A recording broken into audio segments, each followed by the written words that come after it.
أشهد أن لا إله إلا الله وحده لا شريك له وأشهد أن محمدا عبده ورسوله أما بعد فأعوذ بالله من الشيطان الرجيم بسم الله الرحمن الرحيم الحمد لله رب العالمين الرحمن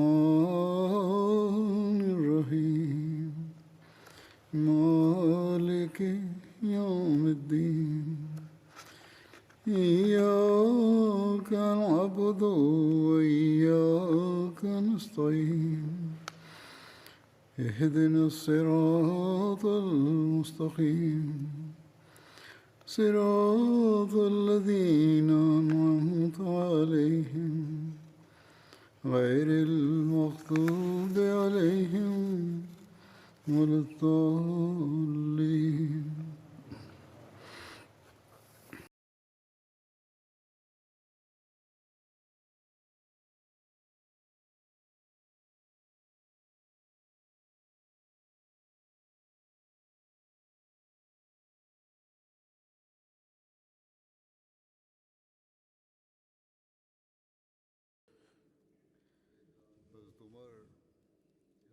Es geht weiterhin um die Siege in der Ära von Hazrat Umar radiallahu ta'ala anhu.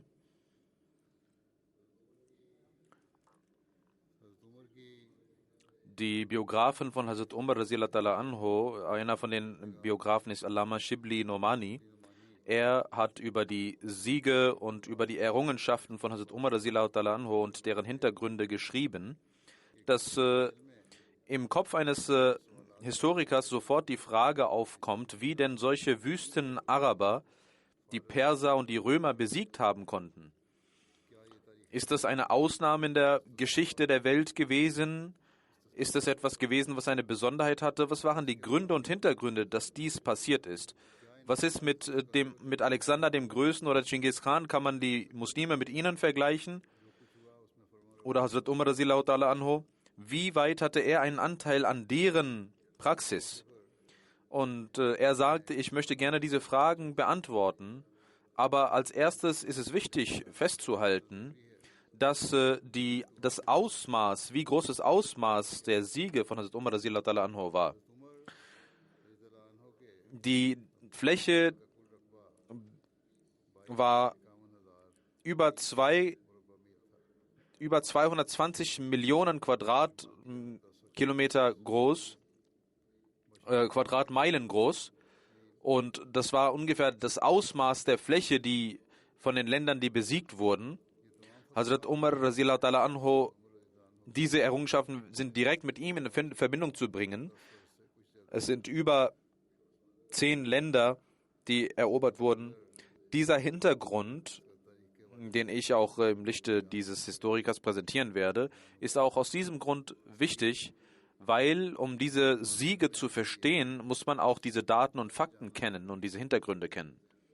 Ich möchte nun weiter zitieren und berichten. Europäische Historiker, was haben Sie für eine Meinung, welche Meinung haben Sie sich gebildet über die Siege und Errungenschaften von Hazrat Umar? Die erste Frage, die beantwortet wurde von den Europäern, von den europäischen Historikern, war, dass die römische und persische Herrschaft auf ihrem Höhepunkt angelangt waren, und es ist eine natürliche Sache, dass auch irgendwann es wieder bergab geht und sie ihre Siege wieder abgeben müssen. Nach Khosrow Pervez hatten auch die Perser ihre Herrschaft verloren, denn es gab niemanden, der diese Bürde hätte tragen können. Unter den Hofgefährten und in der Herrschaftsebene gab es viele Intrigen, weswegen 6 oder 7 Herrscher kamen und gingen und diese Situation hielt weiter an und die europäischen Historiker sagen, dass Noshirwan vor Noshirwan gab es eine Partei, die nach Ilhad und Zandaqa ging, und diese Gruppierung hatte das Ziel, den Geiz und diese Dinge auszumerzen, und Frauen und Güter sollen als Eigentum deklariert werden. Die Frau hatte keinen Wert in ihren Augen, das war nur ein Gut, eine Ware, und sie wollten ihren Glauben und ihre Interpretation des Glaubens verbreiten. Noshirwan hatte gegen diese Gruppierung gekämpft mit dem Schwert, aber konnte nicht diese Gruppierung komplett beseitigen. Als die Muslime nach Persien gingen, versuchte diese Firqa, diese Gruppierung, die Muslime für sich zu gewinnen. Die Europäer sagen dies und schreiben weiter, dass unter den Christen die Nasturi-Gruppierung, also Nasturia, die keine Zuflucht bekamen von anderen Regierungen, dass sie sich unter den Muslimen wohlfühlten. Und zwei große Gruppierungen schlossen sich mit den Muslimen an. Die Römer hatten, ihr Reich ging in Brüche, ihr Zwiespalt und ihre Streitereien fingen an, größer zu werden. Die Religion hatte einen großen Einfluss auf die Herrschaft und sie selbst waren sehr schwach geworden. Ihre Herrschaft war sehr schwach geworden, die der Römer. Allama Shibli widerspricht dem, was die Europäer sagen, und er sagt, dass diese Antwort zwar nicht bar jeder Realität ist, aber es ist nur wegen des Argumentes wegen, was die Europäer hier sagen, ist einfach nur um ihren Standpunkt zu festigen, und sie vergessen die zweite Seite der Medaille. Die Römer und Perser hatten nicht ihren Höhepunkt erlangt, aber sie waren nicht mehr in der Lage, eine große Herrschaft oder einen großen Gegner zu besiegen. Die Römer und die Perser waren Künstler im Krieg. Die Bücher der Griechen, die es auch heute noch gibt, wurden befolgt von den Römern. Ihre Kultur baute auf die Griechen auf. Und sie hatten viele Güter, viel Ware, ihre Wirtschaft blühte. Der Krieg hatte ihnen auch viele Errungenschaften gebracht. Sie hatten ein großes Heer.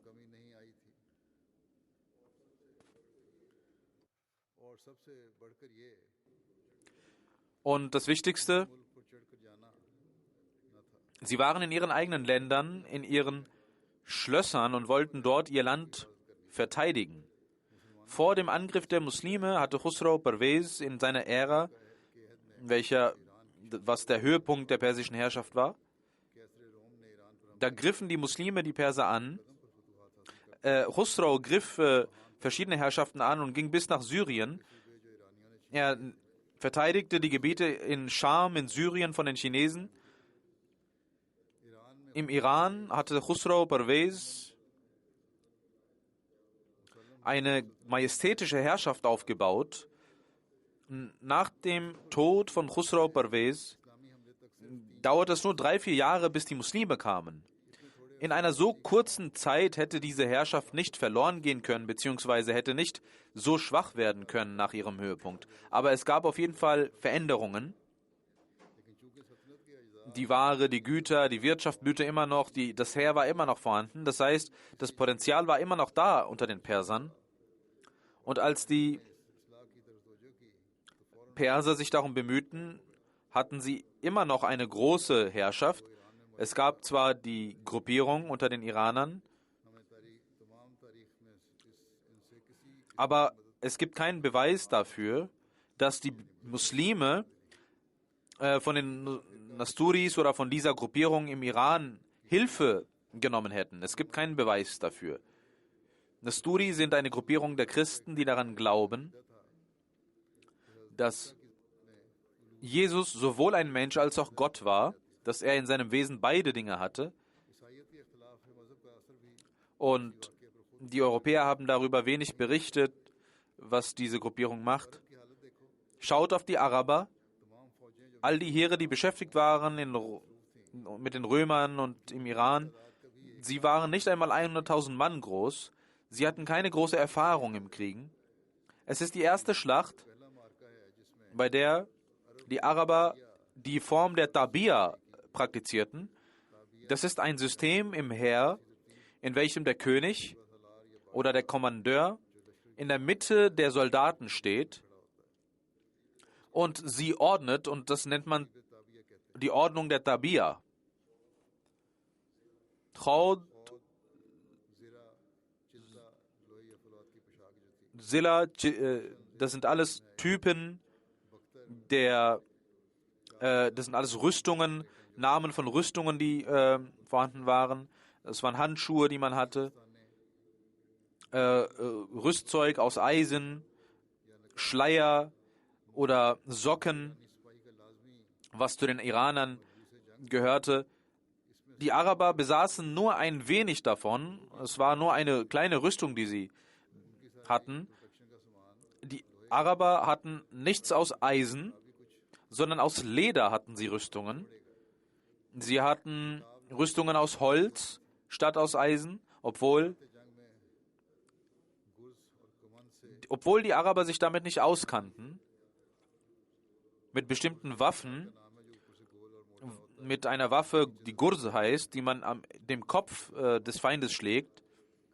Sie hatten keine Lassos, es waren Pfeile, die sie besaßen, aber es waren kleine und unscheinbare Pfeile. Als in Gazia die Iraner sie sahen und die Pfeile der Araber sahen, da dachten sie, dass es nichts ist oder dass es nicht gefährlich werden könnte.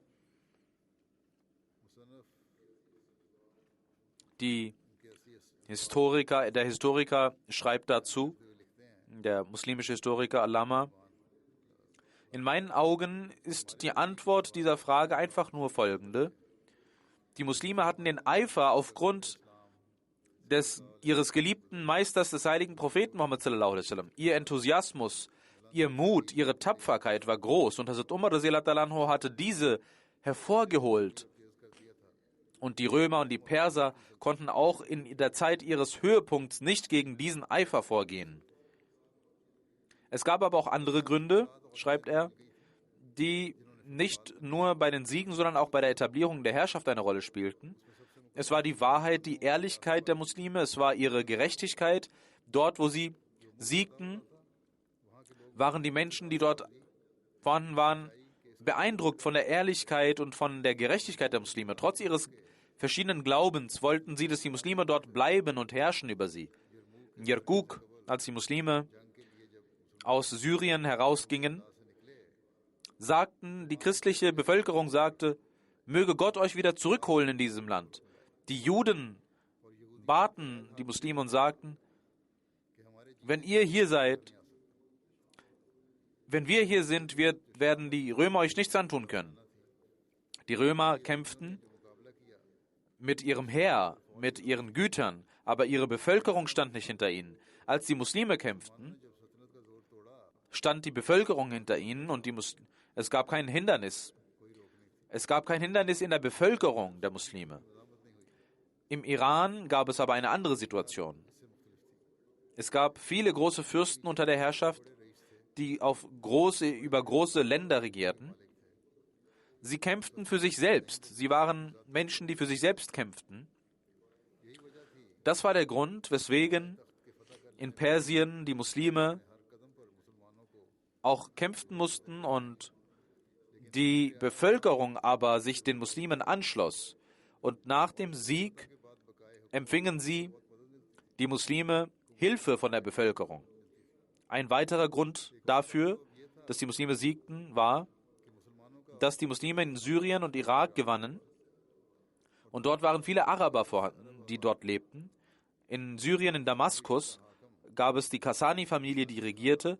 stand zwar dem Namen nach unter dem Kaiser, aber es waren Araber. Auch im Irak herrschte eine Familie, die Araber waren. Diese Araber waren zwar Christen und kämpften auch gegen die Muslime, aber letzten Endes waren sie ein Volk. Die großen Fürsten des Irak wurden Muslime und schlossen sich den Muslimen an und halfen ihnen. In Syrien nahm man den Islam an und befreite sich von der Regierung und Herrschaft der Römer. Und er sagt, Hazrat Umar oder die Muslime mit Alexander dem Großen oder Genghis Khan zu vergleichen, ist falsch. Das waren große Fürsten, sicherlich. Aber wie haben sie gekämpft? Sie haben mit Unrecht, mit Mord gekämpft. Sie haben alle getötet. Jeder weiß, was Genghis gemacht hat. Alexander der Große kann auch nicht verglichen werden, weil Alexander, als er in Syrien Sur eroberte, kämpften die Menschen gegen ihn und er sagte, dass alle getötet werden sollen. 1000 Bewohner wurden geschlachtet und ihre Köpfe wurden an der Wand aufgehängt. 30.000 Menschen wurden versklavt. Diejenigen, die sich nicht versklaven lassen wollten, wurden getötet.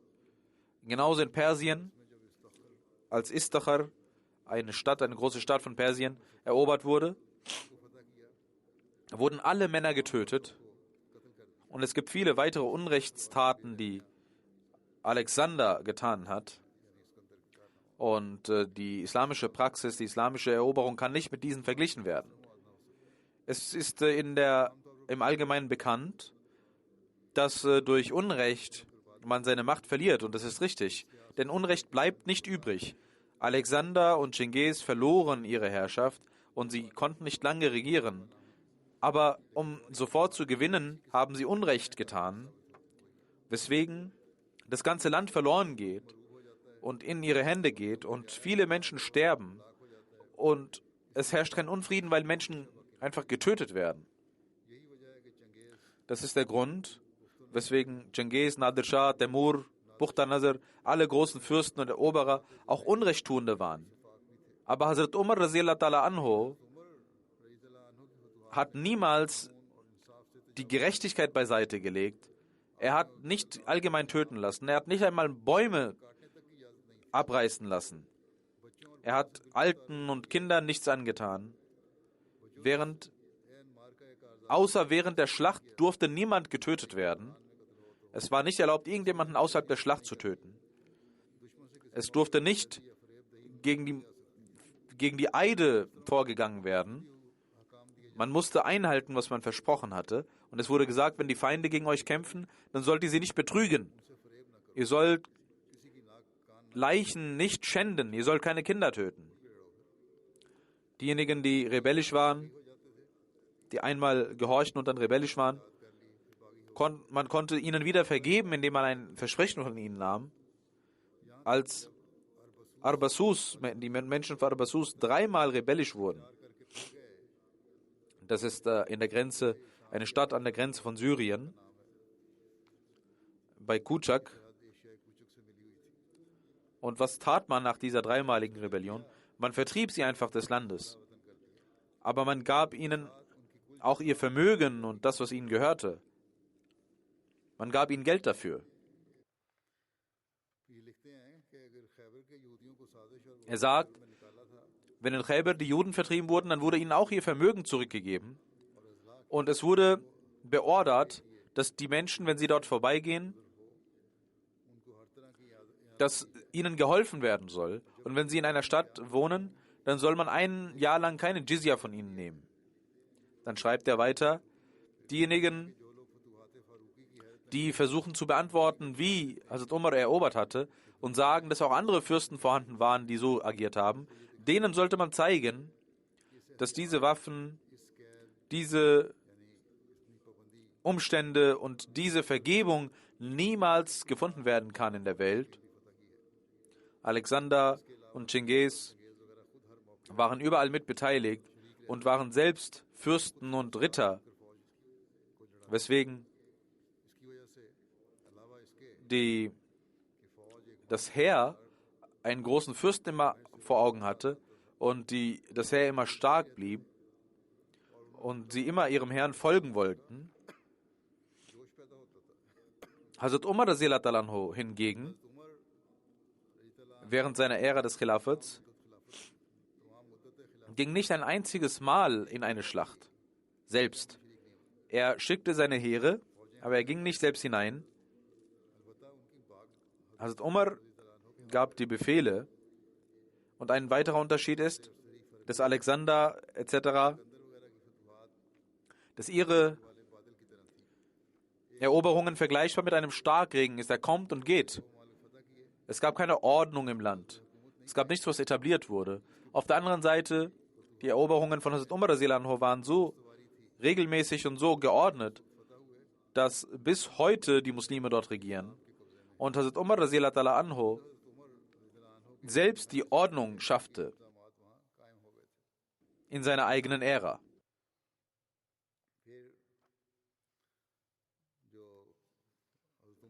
Die Eroberungen von Hazrat Umar radhiyallahu anhu, darüber schreibt er weiter, dass die letzte Frage auch beantwortet werden kann.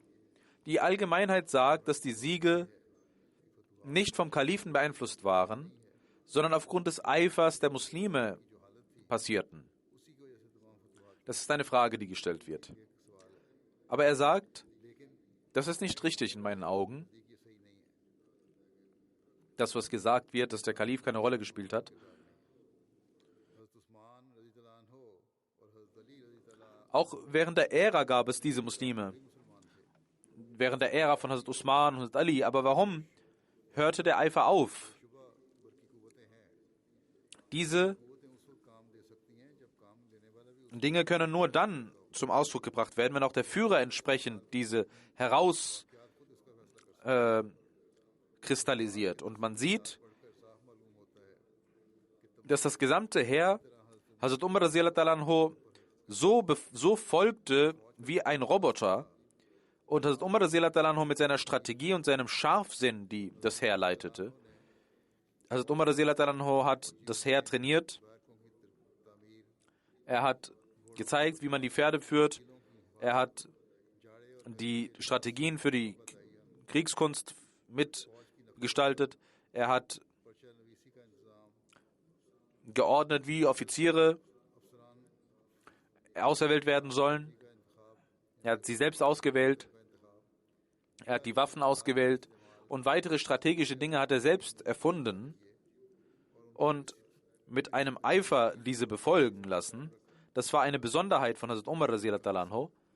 Im Irak hat Hazrat Umar radhiyallahu anhu selbst im Grunde genommen mitgekämpft, ohne da gewesen zu sein. Als das Heer von Medina losging, hat er genau festgelegt, wo man rasten soll, wo man hingehen soll und wo nicht. Wo was getan werden sollte. Und er schickte immer schriftliche Order. Als das Heer bei Qadisiyah war, schickte man dort ihm den Plan und er gab Anweisungen, wie vorgegangen werden soll. Die Offiziere, die ernannt wurden, arbeiteten direkt unter der Aufsicht von Hazrat Umar radhiyallahu anhu. In Tabari wird die Geschichte von Irak erzählt und man sieht sofort, dass ein großer Ritter von auswärts die Menschen, das Heer leitete und unter seiner Führung dies alles passierte. Diese 10-jährigen Kämpfe, in diesen 10-jährigen Kämpfen gab es 2 Kämpfe in Nahand, als die Perser überall das Land befeuert hatten und Hunderttausende Menschen gegen die Muslime kämpften. Und zum Zweiten der römische Kaiser, als er in Hims kämpfen ließ. Das waren die 2 gefährlichsten Kämpfe. Hazrat Umar radhiyallahu anhus Strategie war es, die auf der einen Seite an der einen Front siegte und an der anderen genauso. Und es ist offensichtlich, dass solange es die Geschichte der Welt gibt, niemand wie Hazrat Umar Farooq radiallahu ta'ala anhu gekämpft hat und kämpfen lassen hat. Er hat sowohl gekämpft und gesiegt, als auch Gerechtigkeit walten lassen. Eine solche Vereinigung sieht man nirgendwo von Sieg und Gerechtigkeit. Der heilige Prophet Muhammad sallallahu alaihi wasallam hatte für Hazrat Umar gebetet und über seinen Märtyrertod gesagt. Er hat gesagt, dass er ein Märtyrer sein würde. Hazrat Abdullah bin Umar sagt, dass einmal der heilige Prophet Muhammad sallallahu alaihi wasallam Hazrat Umar in weißen Kleidern sah und fragte: Sind dies neue Kleider oder hast du sie gewaschen? Der Sohn von Hazrat Umar sagt: Ich weiß nicht, was Hazrat Umar geantwortet hat. Aber der heilige Prophet sallallahu alaihi wasallam sagte daraufhin, er betete für ihn und sagte: Zieh dir neue Kleider an und lebe ein gutes Leben und sterbe den Märtyrertod. Und Hazrat Ibn Umar sagt, der Sohn von Hazrat Umar sagt: Ich glaube, er sagte auch, Allah möge dir Augentrost in dieser und in der nächsten Welt geben. Hazrat Anas bin Malik radiallahu anhu berichtet, dass der heilige Prophet sallallahu alaihi wasallam, Hazrat Abu Bakr, Umar und Hazrat Usman auf einem Berg sich befanden und dieser Berg fing an zu beben. Der heilige Prophet sallallahu alaihi wasallam sagte: O Uhud, hör auf, weißt du nicht, dass ein Prophet, ein Siddiq und 2 Märtyrer auf dich sind? Hazrat Ubay bin Ka'b überliefert, dass der heilige Prophet sallallahu alaihi wasallam sagte: Gabriel ist zu mir gekommen und hat gesagt, dass die islamische Welt weinen wird aufgrund des Todes von Hazrat Umar radiallahu anhu. Hazrat Umar hatte eine Sehnsucht nach dem Dschihad und es heißt, dass die Ehefrau des heiligen Propheten sallallahu alaihi wasallam, Ummul Mu'minin, Hazrat Hafsa, überliefert, dass ich meinen Vater sagen hörte: Allahumma rzuqni qatlan fi sabilika wa wafatan fi waladi nabiyika. O Allah, lasse mich auf deinem Wege sterben, den Märtyrertod, und lasse mich sterben in der Stadt deines Propheten sallallahu alaihi wasallam. Ich sagte: Wie ist dies möglich? Und Hazrat Umar sagte: Inna Allah yati bi amrihi yasha. Allah weiß, wie er seine Gebote holen wird, wie er will. Hazrat Umar hatte für seinen Märtyrertod gebetet und Hazrat Muslim radiallahu anhu sagt dazu: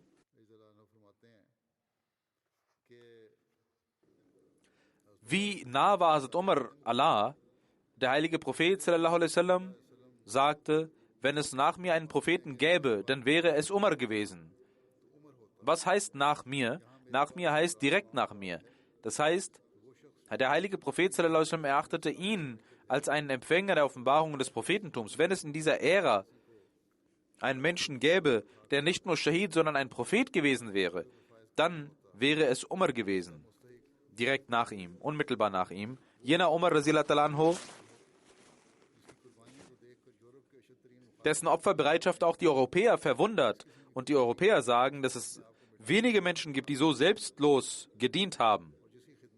Und sie sagen, dass Umar derjenige ist, der den Islam zum Fortschritt gebracht hat. Dieser Umar betete: O Allah, lasse mich in Medina sterben und lasse mich einen Märtyrertod sterben.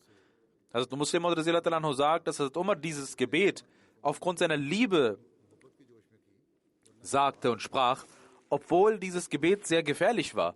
Das heißt nämlich, dass ein Angriff in Medina stattfinden würde, dass alle Länder erobert werden würden und bis nach Medina kommen würde und dann ihn töten würde. Aber Allah kennt die Lage der Herzen, den Zustand der Herzen besser. Allah hat diesen Wunsch des Kalifen Hazrat Umar radiallahu anhu erhört und er hat ihn auf eine andere Art und Weise erhöht. In Medina starb er durch die Hand eines Ungläubigen. Aufgrund des Gebets von Hazrat Umar radiallahu anhu erfahren wir, dass dies das Zeichen der Nähe Gottes war. Er war bereit, sein Leben für Gott zu opfern. Und heute erachtet man als das Zeichen der Nähe, sagt Hazrat Muslim radiallahu anhu zu den Ahmadis, dass die Menschen denken, wenn Allah dem Menschen das Leben rettet, ist er in der Nähe Gottes. Aber hier gab es eine ganz andere Interpretation der Nähe Gottes. Also Umar radiallahu anhu erzählt über ein weiteres Gebet. Er sagt, dass es über Hazrat Umar heißt, dass er immer betete, dass ich in Medina sterben möchte und dass ich den Märtyrertod sterben möchte. Schaut, der Tod ist etwas Gefährliches. Selbst die Geliebten verlassen einen. Und es heißt, dass, also Muslim sagt, dass eine Frau, dass die Tochter einer Frau todkrank wurde. Eine Geschichte erzählt er, dass die Tochter einer Frau krank wurde und sie betete: O Allah, lasse meine Tochter am Leben, lasse mich sterben. Das war die Art der Liebe, die sie zeigte. Eines Nachts passiert es zufällig, dass das Seil der Kuh aufging und die Kuh legte ihren Kopf auf einen Topf und sie bekam diesen Topf nicht mehr ab, dieses Gefäß, und rannte herum mit diesem Topf. Und die Frau sah dies und sie wachte auf und sah diese Kuh, die herumlief, und sah, dass auf ihrem Kopf etwas anderes ist. Und sie wurde beängstigt und dachte, dass nun Israel gekommen ist, um ihr Leben zu nehmen. Und sie sagte: O Engel Israel, ich bin nicht krank. Sie ist krank, die Tochter ist krank, nimm ihr Leben. Also Muslim sagt, das Leben ist einem so viel wert und so lieb, dass der Mensch alles versucht, um sein Leben zu retten. Sie betete erst für ihre Tochter, aber als sie sah, dass eine Gefahr gekommen ist, sagte sie: Nein, schau Engel, da ist meine Tochter, geh dorthin und nimm ihr Leben. Also Muslim sagt, der Mensch versucht alles, um sein Leben zu retten. Er lässt sich behandeln, soweit es ihm möglich ist. Aber die Gefährten liebten es, für den heiligen Propheten zu sterben. Hazrat Umar betete: O Allah, lass mich in Medina sterben, und zwar den Märtyrertod. Also Muslim sagt, ich denke oft darüber nach, wie gefährlich dieses Gebet von Hazrat Umar war, denn es würde bedeuten, dass die Feinde in Medina kämen und Hazrat Umar dort töten müssten. Aber Allah hat dieses Gebet auf eine andere Art und Weise erhört.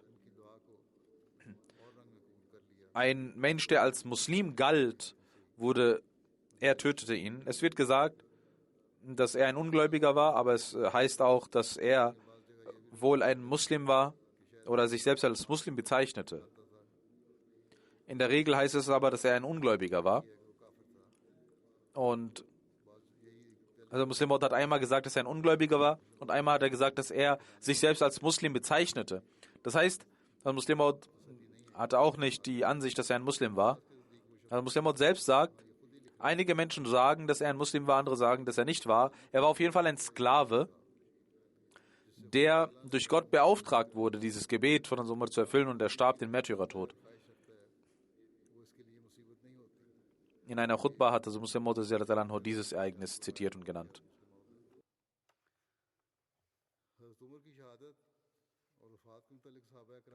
Über den Märtyrertod von Hazrat Umar heißt es, Hazrat Burda überliefert von seinem Vater,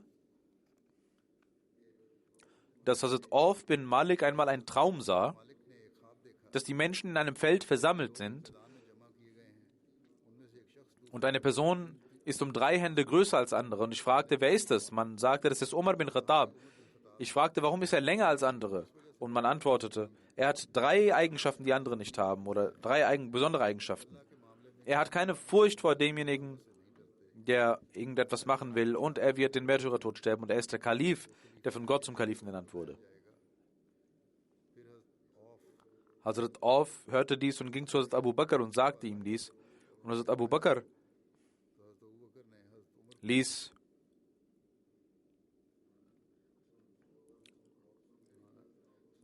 Hazrat Auf erzählte seinen Traum Hazrat Abu Bakr. Hazrat Abu Bakr war Kalif in der Zeit. Und Hazrat Abu Bakr ließ Hazrat Umar rufen und gab ihm die frohe Botschaft. Und er sagte: Auf, erzähl deinen Traum. Der Überlieferer sagt, als man sagte, dass er der Kalif sein wird, sagte Umar, sei ruhig, und er schimpfte mit ihm, weil Abu Bakr noch lebte. Aber als Umar zum Kalifen wurde, ging er nach Syrien und er hielt eine Rede und sagte und er sah auf und sagte: Komm. Und er ließ ihn zum Pult kommen und sagte: Erzähl nun deinen Traum. Und er erzählte seinen Traum, und Hazrat Umar antwortete: Was das angeht, dass ich nicht mich fürchte auf dem Wege Allahs vor irgendjemandem, so hoffe ich, dass Allah mich zu denen zählen wird. Und was das angeht, dass ich Kalif werden werde, so bin ich nun Kalif geworden. Und ich bete, dass Allah mir die Aufgabe, die er mir gegeben hat, dass er mir die Kraft gibt, diese zu erfüllen. Und was das angeht, dass ich einen Märtyrertod sterben werde, Schahid sein wird, wie werde ich meinen Märtyrertod erhalten? Ich bleibe auf der arabischen Halbinsel und ich kämpfe nicht gegen die Menschen um mir herum, aber Allah wird mir trotzdem den Märtyrertod geben. Er wird diesen hervorbringen, diesen Märtyrertod. Das heißt, es gibt zwar keine Umstände, aber wenn Allah möchte, dann wird er dies tun. Hazrat Anas bin Malik überliefert, dass es Musa Ashari überliefert und sagt, ich sah im Traum, dass ich viele Wege genommen habe und alle Wege sind verschwommen, aber nur ein Weg ist klar und ich gehe auf diesen Weg, bis ich einen Berg erreiche und ich sehe, dass der heilige Prophet sallallahu alaihi wasallam dort ist und bei ihm ist Abu Bakr und er ruft Umar zu sich und ich sage, Inna lillahi wa inna ilaihi raji'un. Ich schwöre bei Allah, Amirul Mu'minin ist verstorben, sagt er. In seinem Traum sah er dies. Hazrat Anas sagt, ich sagte, schreiben Sie nicht Hazrat Umar, wollen Sie nicht Hazrat Umar schreiben? Und er sagte, nein, ich möchte ihm nicht die Botschaft für seinen Tod übergeben. Said bin Abu Bilal überliefert, dass Hazrat Umar bin Khattab eine Rede hielt am Freitag und er lobpreiste Gott und sagte, O Allah, ich habe einen Traum gesehen und ich denke, dass mein Tod naht. Ich habe gesehen, dass ein roter Hahn mich anpickt und ich habe diesen Traum erzählt, Umar erzählt und er hat diesen erklärt und gesagt, dass ein Fremder mich töten wird. Über den Märtyrertod von Hazrat Umar heißt es, dass Hazrat Umar, wie wurde er angegriffen und wann starb er und wie wurde er begraben. Es gibt verschiedene Überlieferungen. In Tabqat Kubra heißt es, dass er am Mittwoch angegriffen wurde und am Donnerstag verstarb. Hazrat Umar wurde am 26. Zulhijjah verwundet und am 1. Muharram, 24. Jahr nach der Hijra, wurde er begraben. Usman Akhnas sagt, dass er am 26. Zulhijjah am Mittwoch verstarb, den Märtyrertod. Abu Mashir sagt, dass er am 27. Zulhijjah starb. In Tarikh Tabari und Tarikh Asir, außer Tarikh Tabari und Exir, sagen die meisten, dass er am 26. Hijri verstarb, an einem Mittwoch. Über den Märtyrertod heißt es in Sahih Bukhari, Amr bin Mamun überliefert, ich sah Hazrat Umar kurz bevor er angegriffen wurde, einige Tage davor. Er war bei Usman bin Hunayf und sagte,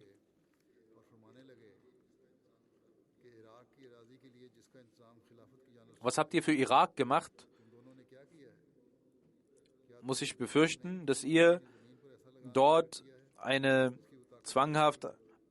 Kriegssteuer erlassen habt, die die Menschen nicht tragen können? Also Umar hatte die Befürchtung und man sagte, nein, es wurde nicht Unrecht getan. Also Umar sagte, schaut, habt ihr eine Steuer auf den Boden erlassen, wozu der Boden nicht in der Lage ist? Und sie sagt, nein. Also Umar sagte, wenn ich am Leben bleibe, werde ich die Witwen im Irak so zurücklassen, dass sie keine Befürchtung haben. Der Überlieferer sagt, dass 4 Tage später Hazrat Umar angegriffen wurde und verwundet wurde. Und der Überlieferer sagt, ich stand dort und zwischen mir und ihm war nur Abdullah bin Abbas. Und es war seine Gewohnheit, wenn er zwischen 2 Reihen ging, dass er sagte, macht die Reihen gerade. Dann ging er nach vorne und sagte Allahu Akbar. Er rezitierte die Surah Yusuf oder Surah Nahl im Namaz Fajr im ersten Rakat, damit die Menschen sich versammeln würden. Er sagte Allahu Akbar, als ich ihn sagen hörte, jemand hat mich getötet oder ein Hund hat mich angegriffen. Als er ihn angriff, der Angreifer, Dieser Fremde kam mit 2 Messern. Er verwundete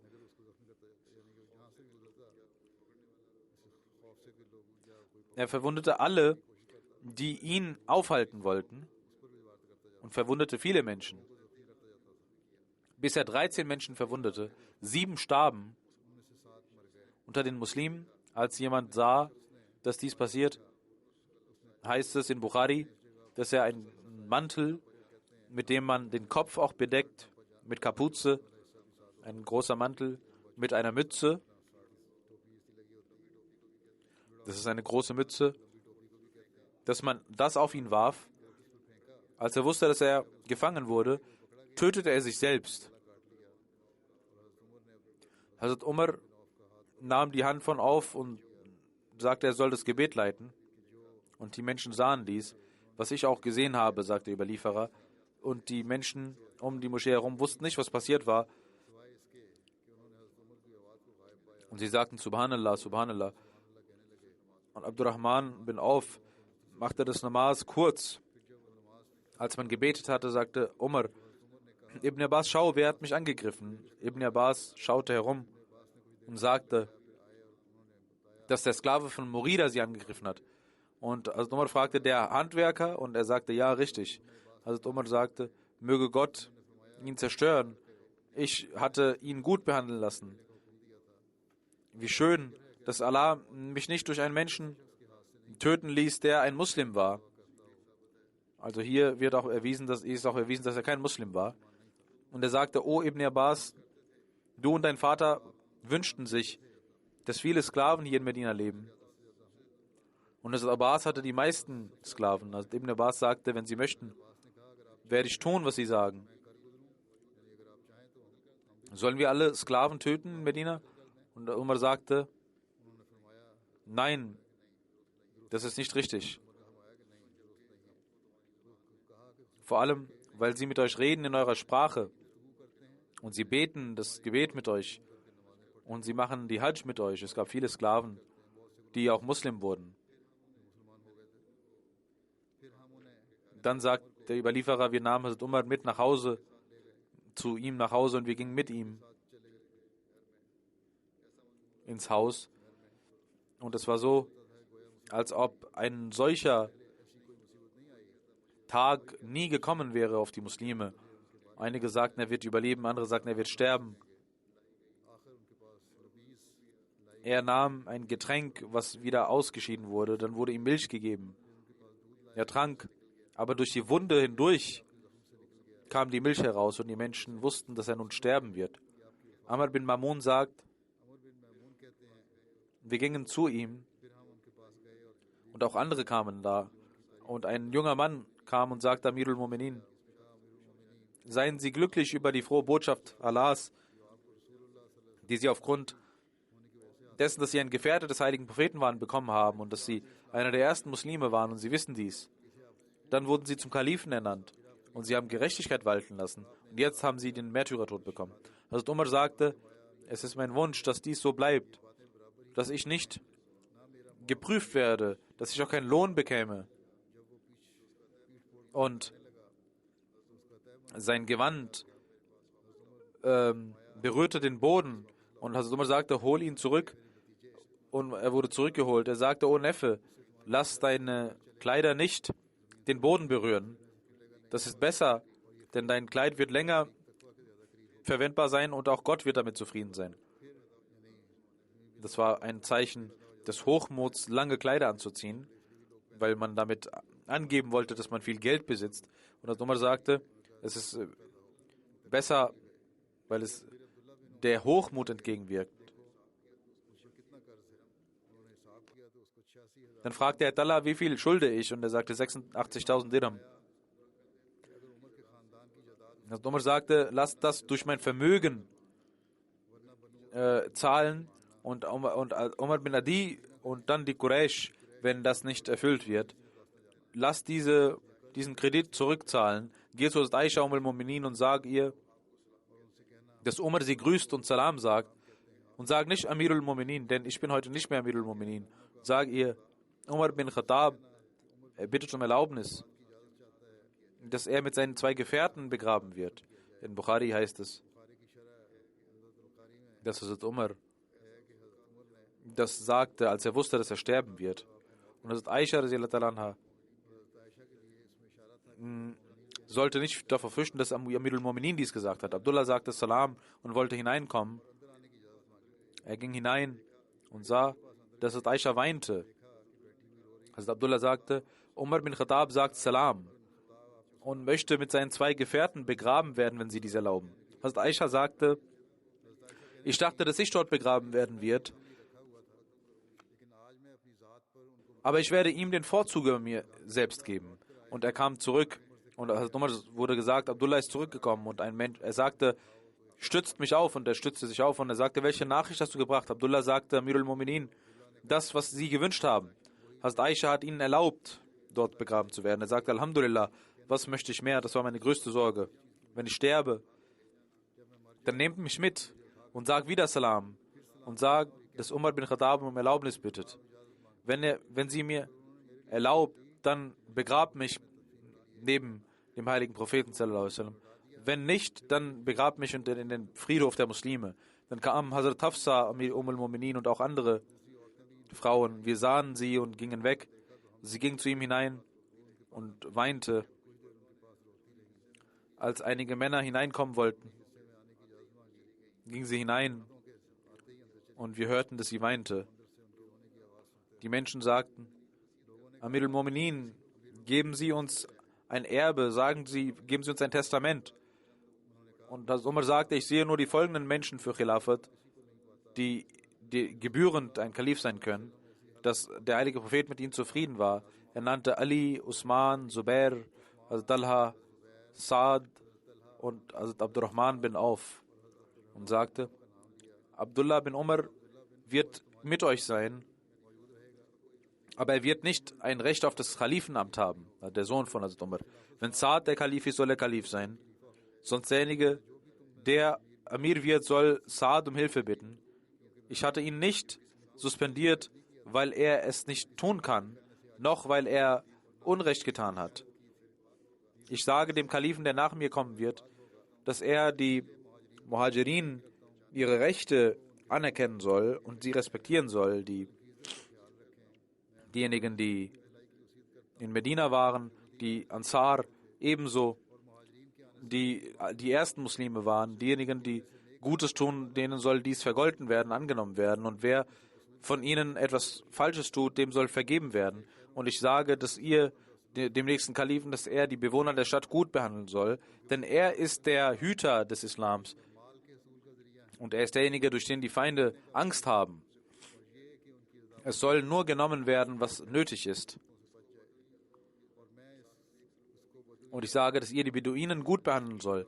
Der nächste Kalif soll auch die Beduinen gut behandeln, denn sie sind die wahren Araber, sind die Wurzel der Araber. Ihr sollt nur das nehmen, was wichtig ist, und sollt den Bedürftigen zurückgeben, was ihnen gehört.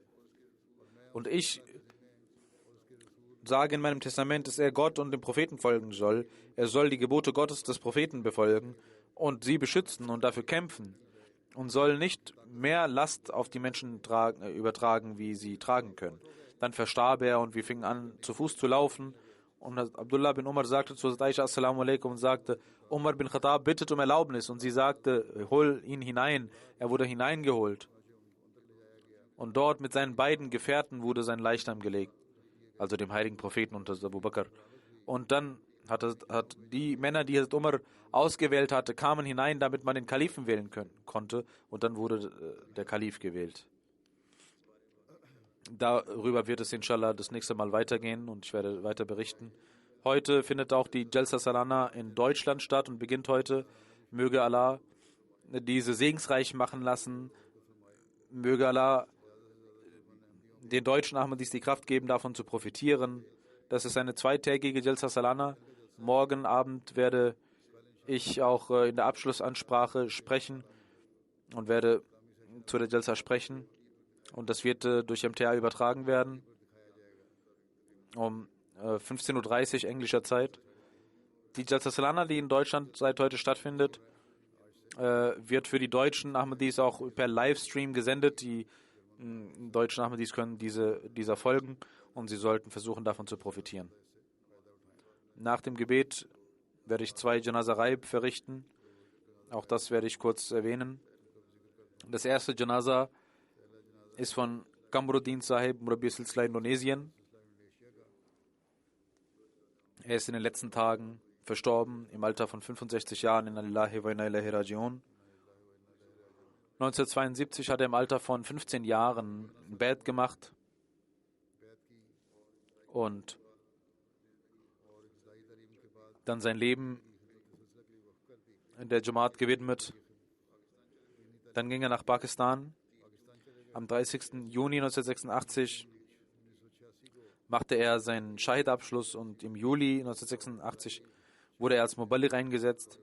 Er konnte mit einer schönen Stimme den Heiligen Koran rezitieren, war ein sehr eifriger Khadim der Jamaat. Er hat 35 Jahre lang gedient. Seine Ehefrau sagt, dass er immer zu sagen pflegte, du bist nicht nur die Frau eines Murabbis, sondern du solltest auch versuchen, der Jamaat zu dienen.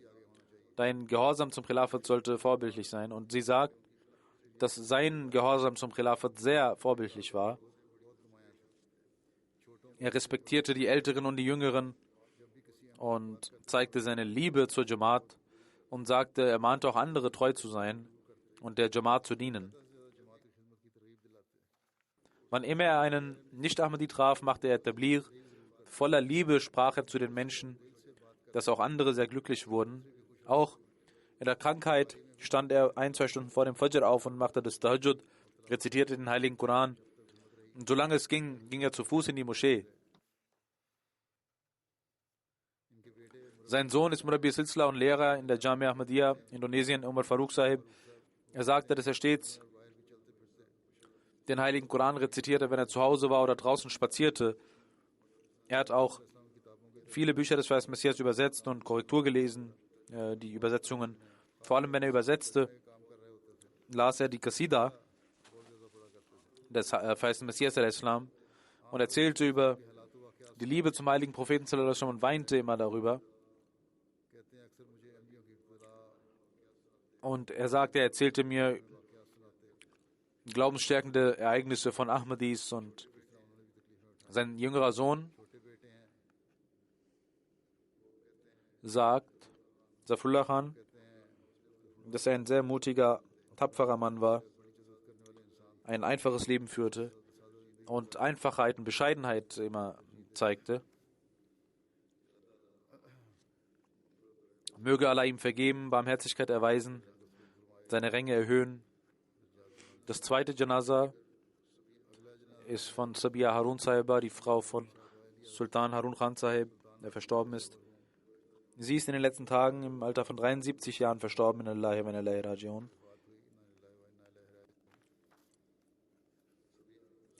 Sabia Harun Sahiba, das Vater machte Bai'at im Alter von 18 Jahren an der Hand von Hazrat Muslim radhiyallahu ta'ala anhu. Sein Großvater machte danach das Bai'at, ihr Großvater. Allah hat ihr 3 Söhne, 3 Töchter gegeben. Ein Sohn ist der Schwiegersohn von Hazrat Khalim Sirabi rahmatullah. Sein älterer Sohn, Sultan Muhammad Khan, sagt, der älteste Sohn meiner Mutter verstarb im Alter von 2 Jahren aufgrund eines Unfalls. Hazrat Khalim Sisales sagte beim Janaza, möge Allah wird dir einen schönen Sohn geben, der ein langes Leben führen wird.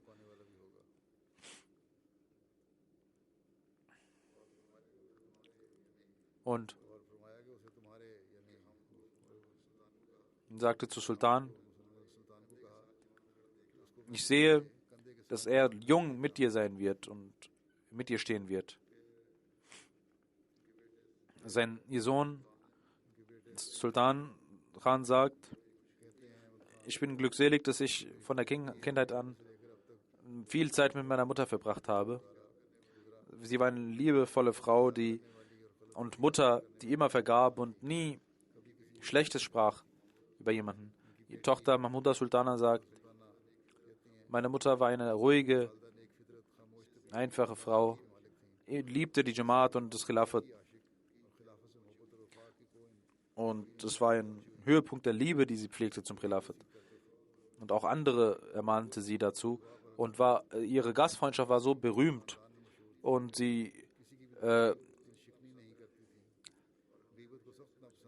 niemandem fügte sie Leid zu und sagte, dass man nie schlecht über jemanden reden sollte. Sie ging immer weg, wenn jemand schlecht über jemanden redete in einer Versammlung. Sie vergab immer. Sie sagt, dass auch derjenige, der unseren Vater tötete, dass sie sagte, dass Allah ihm vergeben möge, dem Menschen, der das getan hat. Und sie hatte ein sehr warmes, sanftes Herz, half den Menschen, ohne dass sie es merkten.